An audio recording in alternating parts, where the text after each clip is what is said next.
Once upon a time, in a small village nestled beside a deep green forest, there lived a little girl named Karen with her mother in a simple wooden house. The house was so small that only a few steps were enough to reach all four walls, yet it was always filled with warmth, laughter, and love. Karen owned very little and had none of the expensive toys that other children in the village had. Her most precious belongings were only a simple dress and a pair of rough wooden slippers that her mother had made with her own hands. The slippers were not beautiful, nor were they comfortable. Each step Karen took made a dry clack-clack sound along the gravel-covered village path. But to Karen, they were priceless, for every scratch upon the wood carried her mother's sweat and love. Every morning, Karen would wear those slippers into the yard, running and playing around the garden, innocent and free like a little bird beneath the open sky. Though their life was poor, Karen and her mother were always cheerful. In the evenings, they would sit beside the flickering oil lamp, her mother gently stroking Karen's hair while Karen chattered excitedly about all the little things that had happened during the day. In that tiny world, Karen grew up with a pure and gentle heart, never knowing that ahead of her, fate was quietly preparing trials she would never have imagined. One morning, before the sunlight had time to dry the dew upon the wooden roof, Karen woke and realized that her mother lay unnaturally still. Her mother's face was pale, her breathing faint like an oil lamp about to fade. For the first time in her life, Karen felt such deep fear. Her small, trembling hand clasped her mother's as she heard the weak voice gently whisper, "Go to the town and buy some medicine for me, my dear." Karen nodded, quickly pulled on her worn old dress, slipped into her familiar wooden slippers, and rushed out onto the village road. The wind felt colder than usual, the stones beneath her feet sharper than before, yet Karen did not slow down. In her mind, there was only one thought: she must bring the medicine back to her mother as fast as possible. Along the way, as she passed a quiet bend in the road, Karen suddenly noticed an old box placed by the roadside. Curious, she stopped and opened it. Inside lay a pair of shining red shoes, brilliant like a flame in the gray afternoon. Karen stood frozen. Never before had she seen shoes so beautiful.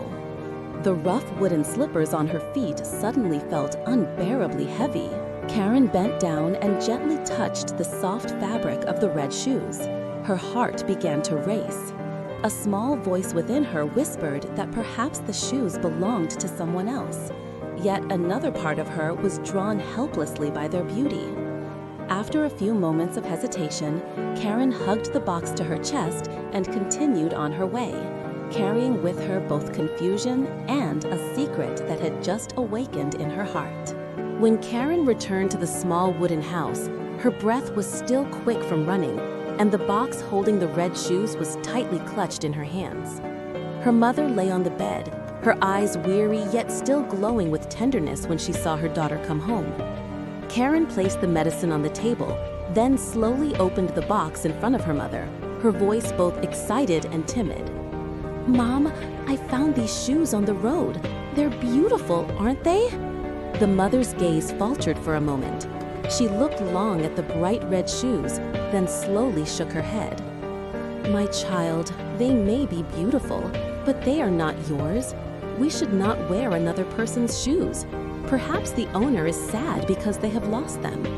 Karen lowered her head, her two small hands gripping the edge of her dress tightly. A strange feeling rose within her, part regret, part unwillingness. She nodded faintly, her voice as soft as a passing breeze. "I promise, I won't wear those shoes, Mom." The mother smiled weakly and gently stroked Karen's hair, believing that the promise had come from a sincere heart. But when night fell, and the only sounds left in the house were the insects singing outside in the garden, Karen quietly slipped down from her bed. She pulled out the box hidden beneath it, opened the lid, and gazed at the red shoes glowing in the darkness. Karen did not wear them, yet she could not bring herself to part with them. The shoes remained hidden beneath the bed, while in the little girl's heart, a small seed called stubbornness had begun to take root, silently waiting for the day it would grow. In the days that followed, the small wooden house slowly sank into silence. Karen's mother grew weaker with each passing day, like the last leaf of the season about to fall from its branch. Karen sat beside the bed, tightly holding her mother's thin hand, her heart trembling with a vague premonition she never wanted to believe. Then, one morning, as sunlight streamed through the old window frame, Karen awoke to a house that felt far too quiet. Her mother had gone in her sleep, as gently as a breath fading away. Karen sat motionless by the bed for a long time. She did not cry at once. Her eyes were empty, as if time itself had suddenly stopped. Only when the villagers arrived to prepare the funeral did her tears finally burst forth, falling uncontrollably. From that moment on, Karen became an orphan. The next morning, in the pale, cold mist, Karen quietly prepared for her mother's funeral. She stood for a long while before the empty bed, then slowly bent down beneath it. The small box was still there. When she opened the lid, the red shoes shimmered like a tiny flame in the gray, cold room. Karen stared at them, her heart trembling. Her promise to her mother came rushing back, yet the emptiness in her chest was far too deep. After a brief moment of hesitation, she slipped the red shoes onto her feet. On the road to the cemetery, each of Karen's footsteps echoed strangely in the mournful air. When she walked into the funeral procession, the bright red of her shoes immediately drew every gaze. Whispers rose around her, mixed with reproach and disapproval. How could she wear red shoes to a funeral? How disrespectful! But Karen did not hear them, or perhaps she chose not to. She walked on with vacant eyes, knowing only that beneath her black dress, the red shoes were burning with every step, like a small spark of rebellion inside a heart that had just lost its only anchor. In that final moment of farewell, Karen had unknowingly broken the sacred promise she had made to the person she loved most in the world. After her mother's funeral, Karen returned to the empty house, every small corner filled with memories. There was no longer anyone for her to talk to, no arms waiting to welcome her home. In the days that followed, Karen lived quietly in her loneliness, clutching the red shoes tightly as the only possession that made her feel she had not lost everything. One afternoon, as Karen sat absent-mindedly on the front porch, an old woman passed by. Her hair was pure white, and her eyes were gentle and kind. Seeing the thin little girl with sadness in her eyes, the woman stopped to speak with her. When she learned that Karen had lost her mother and was living alone, the old woman's eyes softened with sorrow. After a moment of silence, she gently said, "If you agree, come home with me. I will take care of you." From that day on, Karen had a new home. The old woman treated her with endless patience and kindness.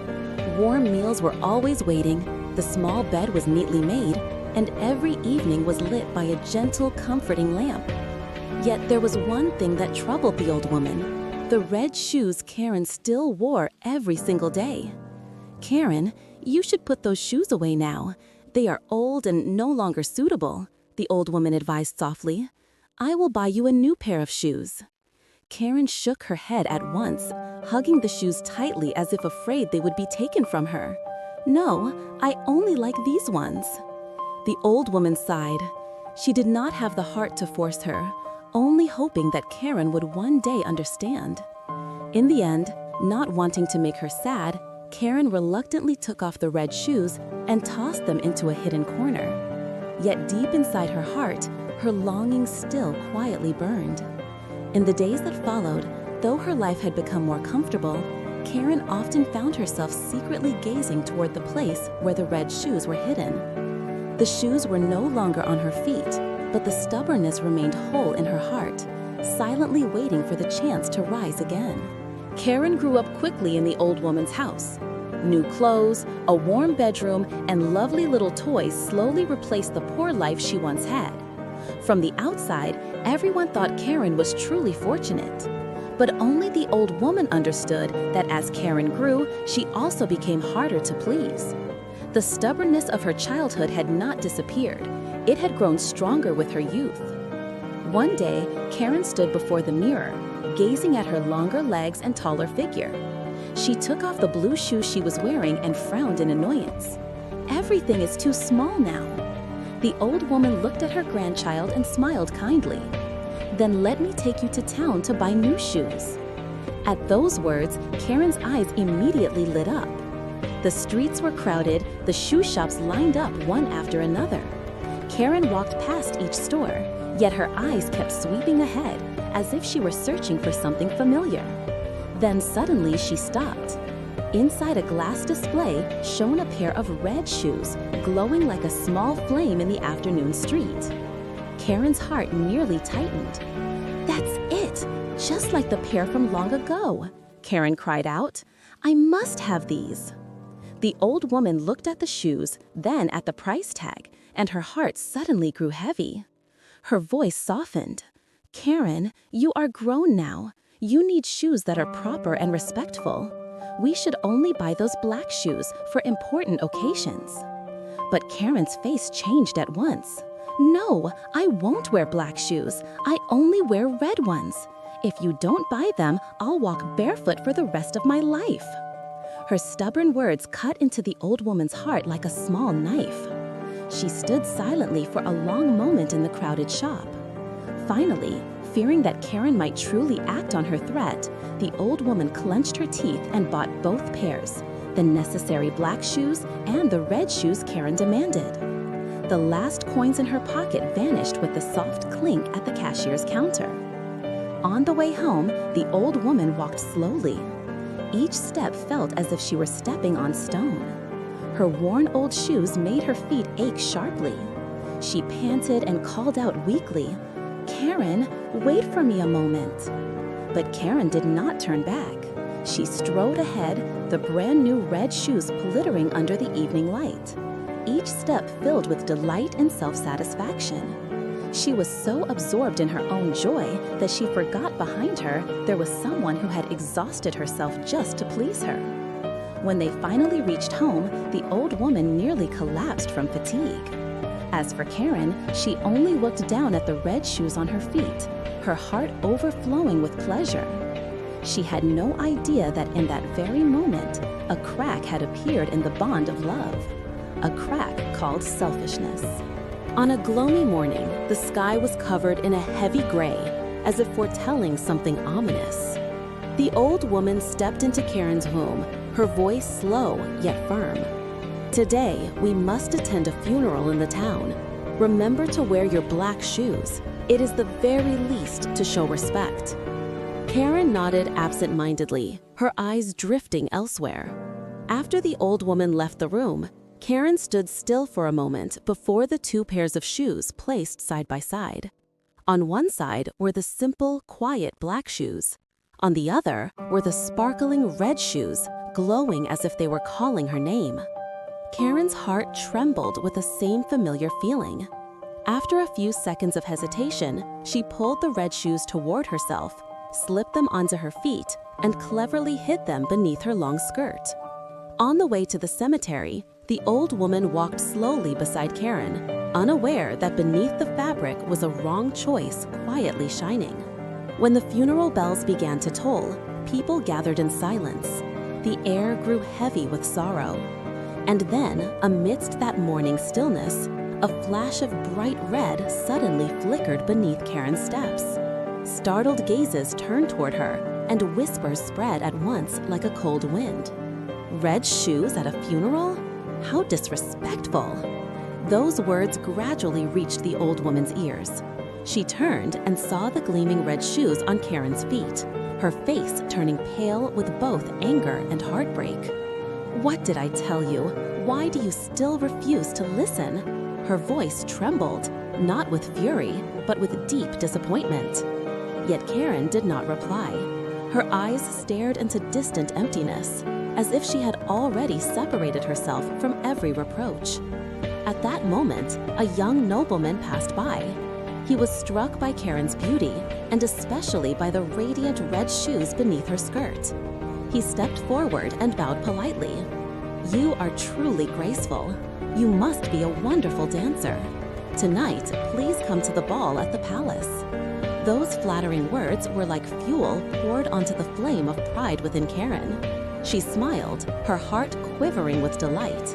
And at that very moment, her feet began to move. At first, they were only light steps, spinning gently in joy. But soon, Karen realized she could not stop. No matter how much she wished to stand still, her feet kept moving.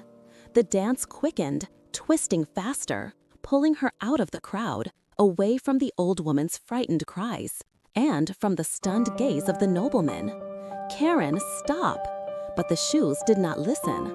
Karen was dragged away, not by her own will, but by an invisible force within the red shoes. She was pulled up mountain slopes, through thorny bushes, across sharp stones, day after day, night after night. For 3 days straight, her feet were denied rest. Each step was like a knife slicing into her flesh.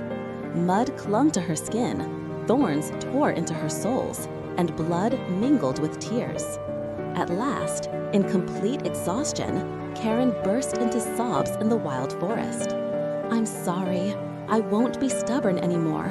Please stop, please." Her desperate plea trembled and shattered in the cold wind.